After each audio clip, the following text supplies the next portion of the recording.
आज मेरी बेटी ने मुझसे एक सवाल पूछा जिसका मेरे पास कोई सॉलिड आंसर नहीं था। उसने पूछा कि मम्मा, नवरात्रि के फास्ट चल रहे हैं ना, तो फिर आंटी साबूदाने की टिक्की क्यों खा रही थी? बट उसके बाद मैंने सोचा कि हम फास्टिंग करते क्यों हैं, और मैंने थोड़ी सी रिसर्च की। और रिसर्च में पता चला कि फास्टिंग सिर्फ हिंदू धर्म में नहीं होता है, फास्टिंग मुस्लिम्स भी करते हैं, फास्टिंग क्रिश्चियनिटी में भी होता है और जैनिज्म में भी। और फास्टिंग का एक रियल पर्पस है जो हम सब भूल गए हैं। फास्टिंग का रियल पर्पस है स्पिरिचुअल कनेक्शन, बॉडी डिटॉक्स और डिसिप्लिन। फास्टिंग का रियल पर्पस जो है उस हिसाब से हमें तली भुनी चीज़ें नहीं खानी चाहिए, हमें ऐसी चीज़ें खानी चाहिए जो हमारी बॉडी को डिटॉक्स करे, हमारे माइंड को रिलैक्स करे।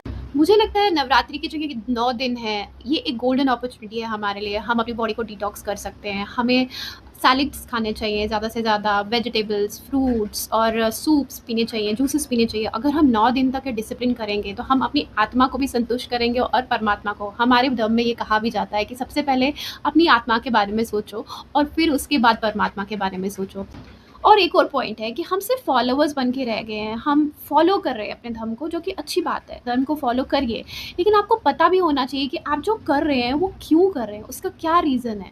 हमारे पूर्वज जो थे वो बहुत स्मार्ट थे, दे वर वेरी इंटेलिजेंट। उन्होंने जो भी कस्टम्स, जो भी ट्रेडिशंस हमारे लिए बनाए हैं, उसका कुछ ना कुछ साइंटिफिक रीज़न था जो कि हमें नहीं पता है। और जब हमें नहीं पता होगा तो हम अपने बच्चों को कैसे बताएंगे? और बच्चे इसी वजह से ट्रेडिशन और कल्चर को रिस्पेक्ट नहीं करते हैं, बिकॉज़ हम उन्हें लॉजिकल आंसर ही नहीं दे पाते हैं। सो अगर हम उनको लॉजिकल आंसर देंगे तो they will definitely follow the culture, they will definitely believe in the culture and they will believe in our dharma as well. I hope आपको मेरी बात में थोड़ा सा लॉजिक लगा हो। अगर नहीं भी लगा तो प्लीज़ मुझे कमेंट्स में बताइए कि क्यों नहीं लगा।